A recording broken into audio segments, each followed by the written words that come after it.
You are listening to Unstoppable Actors, the essential podcast for ambitious, unknown actors with me, Louise, the Artistic Director of Standby Method Acting Studio.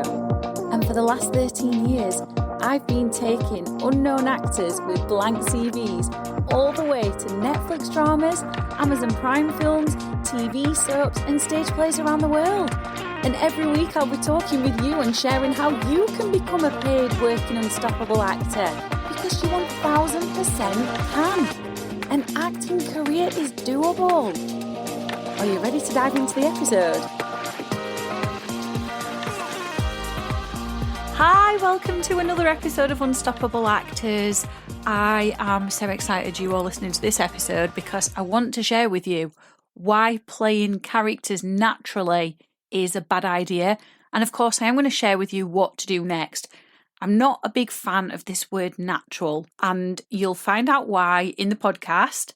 And I hope you take away so much inspiration from this episode. I hope you feel so much more armed up on what you can do to make deeper character connections and be playing characters in a way that are real and really capture your audience in a way where they believe they are watching another human being.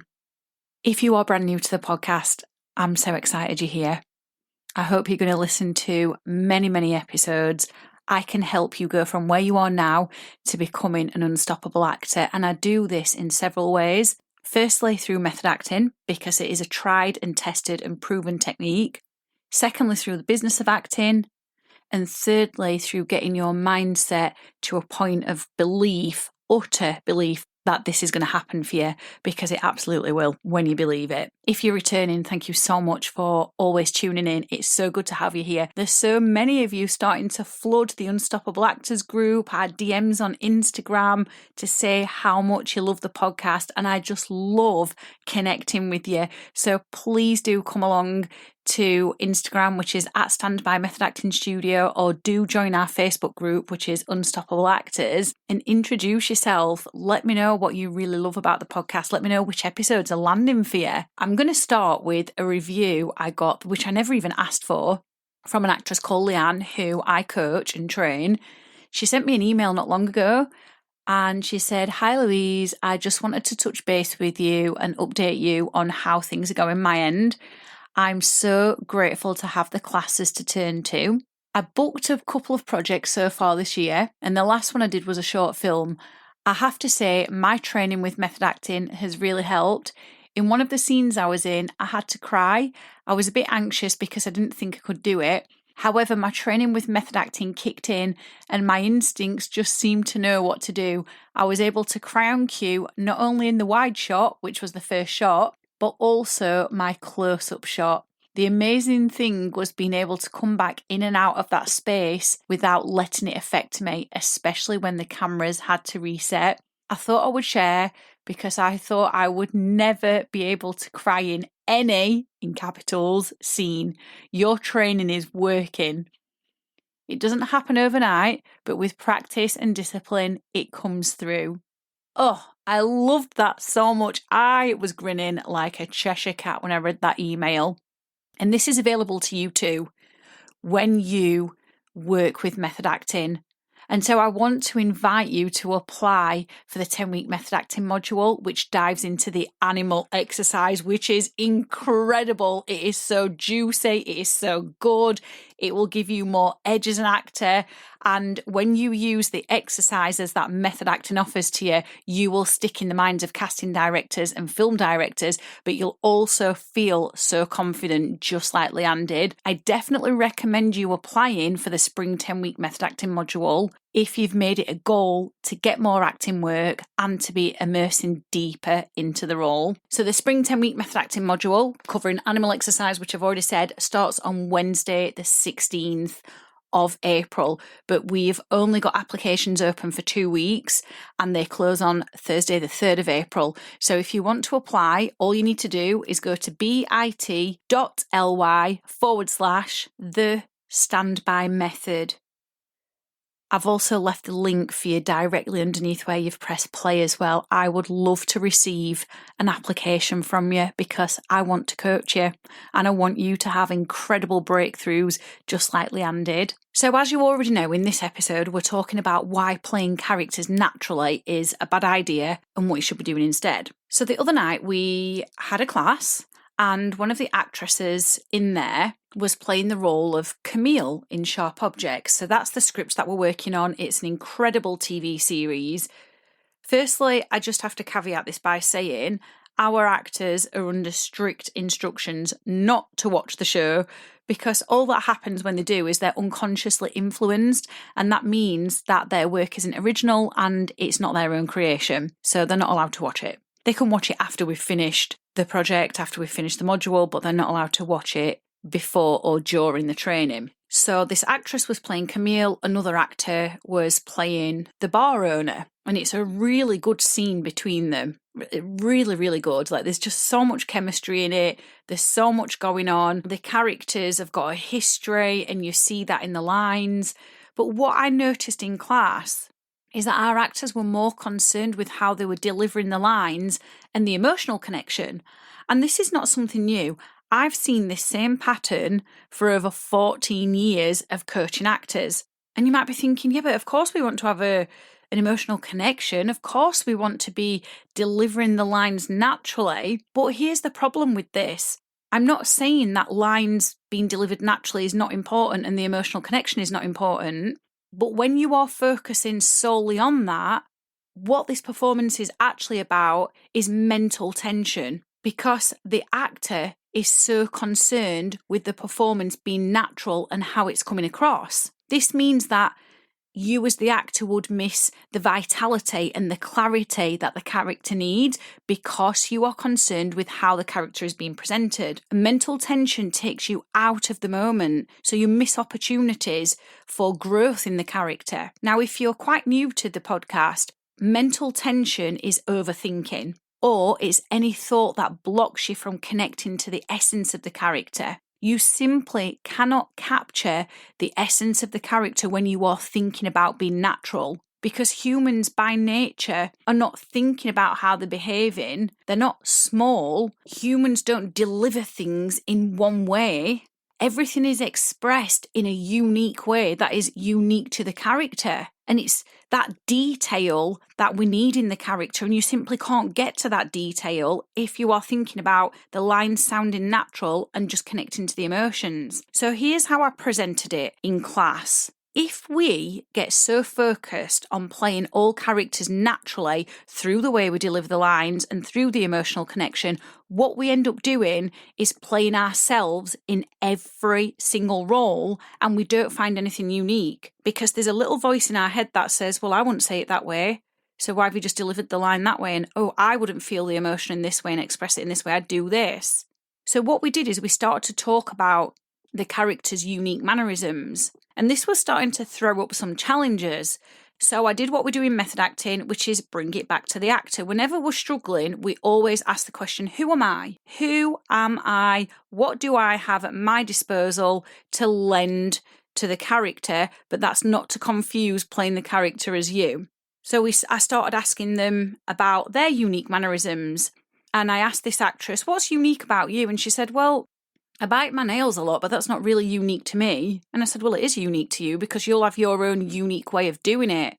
I said, I bite my nails as well, but the way we do it will be totally different, and our motivations behind it will be totally different. And that word unique was throwing this actress. So then I thought, okay, how can we drive home this point more? So I said to this actress, if I was cast as you, what would I have to know about you physically? What mannerisms and quirks would I have to capture so I don't play myself and I play you? And when I asked her the question in that way, she could then reel off lots of different things about herself. And so I said to her, well, if I showed up playing you in a film and I've got my Sheffield accent because all I'm focused on is thinking about delivering the lines naturally, and I don't capture your Northeast accent, and if I'm still flicking my quiff the way I do as Louise because I don't want to be hammy, And that's something that I would do, but it's not something you do. Am I capturing the essence of you? And the answer was no. So when you are thinking about a character and, I just need to get the lines to sound natural and I need to just connect emotionally and really feel the emotions, challenge yourself to stop thinking about that, even though it's going to feel weird, and ask yourself, what am I missing in the character that's not doing them justice? So then we had to drive this point home even further. So what we did is we decided to use pantomime as our inspiration. Now, pantomime is the exact opposite of natural, and so many actors find this a little bit jarring at first because they do not associate method acting with pantomime. But in actual fact, method acting is associated with panto with some of our exercises because we study commedia dell'arte, and we also have something called the one-word improv. And this is where you are given one word and you have to create an entire character and scene around this one word, but you are not allowed to use language. No words are allowed.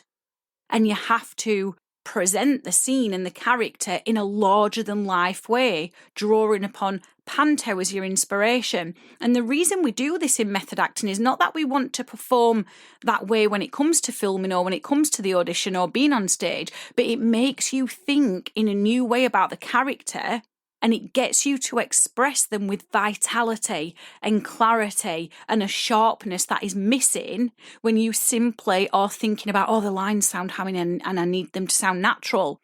I just need to connect to the emotion. That is nothing to do with acting. That's you trying to act in a stylized way. That's not the human condition. That's not capturing the essence of a character. So what we did is we took the mannerisms that we knew suited the character based on the facts in the script. And the actors had to ramp up these mannerisms to a level 30, which is very, very, very big. And they were like, this feels very unnatural. And I said, yeah, but just because it doesn't feel right doesn't mean it's wrong. Because what you're feeling and what I'm seeing is two different things. We've got two perspectives going on here. And actually, if you always think about delivering the lines naturally and just connecting to the emotion, you are really limiting yourself and you're really drilling in some bad habits. So we made these mannerisms really, really big, these quirks in the character. And we just kept exploring and experimenting. And we had to approach this with the mindset of, I'm not always going to get every mannerism right, but I have to explore anyway, because that's the creative process, isn't it? Just trying things out, seeing what works, seeing what doesn't. Then I got them to tell a story. So the actors in class had to tell stories to each other, and the person who was telling the story was being observed by a scene partner, and they had to observe that actor's mannerisms. And then they had to choose one or two and bring them through into the character just because they're different from their own. And then we ramped them up to level 30, and it brought something new, a new energy, a new life, and new ideas and inspiration to the character. And then what we did is we brought it back down. So we went from level 30 to something that's more true and real to life. And what started to happen is because they'd played around with these quirks and these physical mannerisms, they'd actually allowed themselves to open the box of who this character is that they're playing, and they found a new inner life and a new rhythm with the character and a new energy for them. So then when they did the scene in a more realistic way, they were genuinely listening to each other, and the scene had a bounce and a rhythm to it that was missing before when they were thinking only about, how do I say the lines naturally? How do I make sure I feel the emotion? There was this energetic exchange between the actors where I believe they genuinely had history. I believed they were genuinely in that situation, and I felt like I was watching someone else and not an actor regurgitating lines. So that's really interesting, isn't it?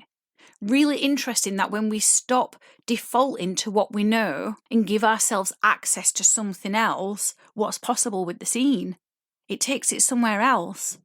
And all inspiration means in Latin, so the word inspiration means to invite in new ideas. You simply cannot invite in new ideas if you are thinking about delivering the lines naturally, because you are so focused on how they sound, which is why I said in the beginning of this episode or much earlier on that is mental tension because it's blocking you. You're not in this artistic, creative state. But here's the thing about learning as an actor. The real learning comes from doing, from rolling your sleeves up, from getting messy, from making mistakes, hearing feedback, being shown exercises, and then trying them and getting more feedback. You don't grow as an artist by listening.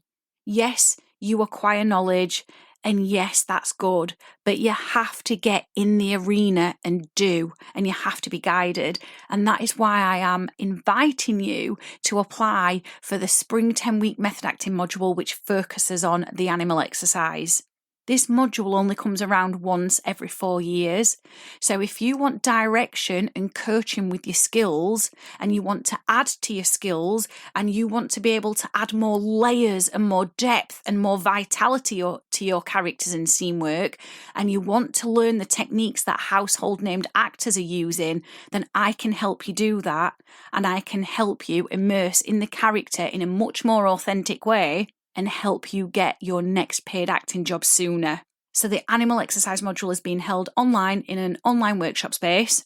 It's absolutely fantastic, and the application form is just below where you press play. You can just type into Google bit.ly/the standby method. I really hope you've enjoyed this episode, and I hope you have got so many more ideas whizzing around in you. Definitely get that application in. Let's get you into your next paid acting job much, much sooner. I've absolutely loved hanging out with you, and I really hope you found this episode inspiring. If you have, please do rate the podcast and hit follow so you never miss an episode, and I can help more actors like you. And come and join one of the most supportive, uplifting acting communities on socials, the Unstoppable Actors Facebook group, where you'll get your weekly injection of inspiration, networking, and receive your free Method Actors handbook so you can become an unstoppable actor.